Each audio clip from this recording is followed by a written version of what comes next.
Hello, xin chào các bạn đã quay trở lại với review 5 phút. Mở đầu trailer tập 56 Tuyệt thế đường môn 2 là hình ảnh diễn võ trường của Học viện Nhật Nguyệt Hoàng gia. Sau khi Minh Đức Đường bị tập kích, vì để phân bố sự chú ý của mọi người cũng như cảnh báo về sự lợi hại của hồn sư, thì Kính Hồng Trần đã mở ra một cuộc đại chiến giữa các học sinh với Hoắc Vũ Hạo. Đứng trên cương vị là học sinh trao đổi, Hoắc Vũ Hạo đã nhận lời đường chủ mà khiêu chiến toàn bộ hồn đạo sư dưới cấp 6 của học viện. Bởi thế rất nhanh đã có hơn 12 vạn người đến báo danh. Nếu người nào chiến thắng sẽ lập tức đạt được tư cách học tập tại Minh Đức Đường, nhận được 10 vạn kim hồn tệ và một bộ hồn đạo khí do chính tay Kính Hồng Trần chế tác. Còn nếu thua sẽ bị phạt không nhận cung cấp nguyên liệu chế tạo hồn đạo khí 1 tháng. Lúc này, không khí đấu trường vô cùng sôi nổi. Vừa bước ra sàn đấu, Hoắc Vũ Hạo vừa nghĩ, lần này hội tụ nhiều tinh anh hồn đạo sư như vậy, bản thân nhất định phải cho họ thấy sự lợi hại của Sử Lai Khắc, phải khiến tất cả mọi người biết đến cái tên Đường Môn sẽ quay trở lại. Rất nhanh, trận đấu đầu tiên đã diễn ra, đối thủ của Hoắc Vũ Hạo là Hạ Hiên Thần, một hồn đạo sư cấp 5. Thông tin Hoắc Vũ Hạo nhận được huy chương hồn đạo sư cấp 6 do Học viện Nhật Nguyệt cấp và thực lực tu vi hồn tông tứ hoàn sớm đã được truyền đi, cho nên Hạ Hiên Thần vô cùng tự tin. Trận đấu vừa bắt đầu, Hoắc Vũ Hạo đã động thân với tốc độ cực nhanh phóng đến trước mặt đối thủ. Hạ Thiên Thần như đã chuẩn bị từ trước, lập tức phóng ra hồn đạo chấn động pháo và hồn đạo pháo cao bạo truy tung. Đáng tiếc, mọi dự tính của hắn đều bị tinh thần tham chắc đoán được. Hoắc Vũ Hạo thi triển băng hoàng hộ thể, di chuyển đến trung tâm vụ nổ, sau đó dùng ám kim khủng trảo hạ gục đối thủ trong nháy mắt. Hạ Thiên Thần dường như không cam tâm định giải thích gì đó, thì Hoắc Vũ Hạo đã cho hắn một bạt tai, sau đó lạnh giọng nói: "Nếu đây là chiến trường, người hiện giờ đã thành một cái xác không hồn."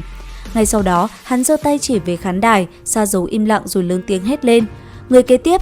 Hiển nhiên, hành động ngông cuồng này khiến khán giả vô cùng phẫn nộ. Hiệu ứng đám đông rất nhanh không thể kìm hãm. Đúng lúc ấy, Kính Hồng Trần ra mặt nghiêm nghị nói: "Ngoại trừ việc chửi rủa, các ngươi có thể làm cái gì? Có bản lĩnh, đánh thắng người ta, không tài cán, im miệng nhắm mắt cho ta."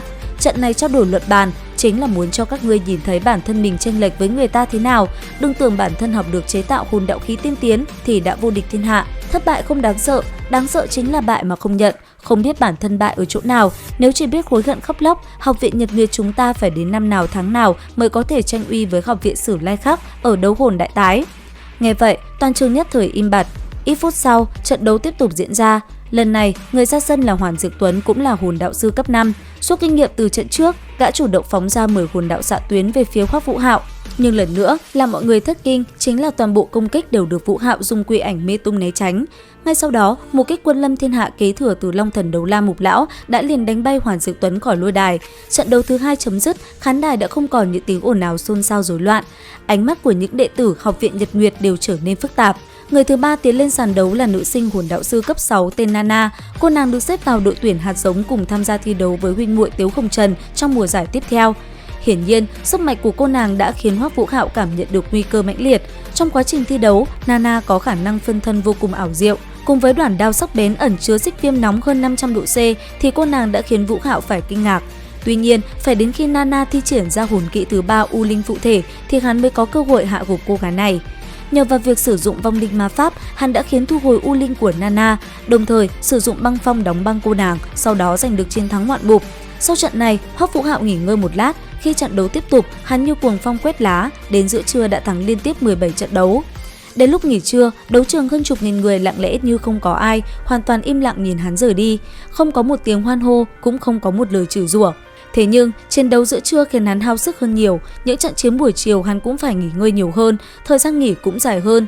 Chứng kiến một màn này, Kiếm Suy Quý Tuyệt Trần đứng ở một góc quan sát, cảm thấy rất có hứng thú với Hoắc Vũ Hạo, bởi vậy anh ta quyết định sau hôm nay sẽ đi báo danh.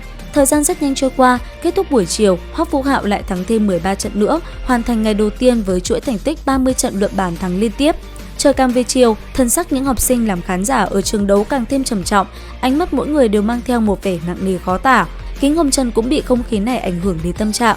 Ông ban lệnh cho phép các hồn đạo sư cấp 6 của Minh Đức Đường báo danh đối chiến với Vũ Hạo trong trận đấu ngày mai. Đến đây thì cũng hết tập 56 Đấu La Đại Lục 2. Xin chào và hẹn gặp lại các bạn ở những video tiếp theo.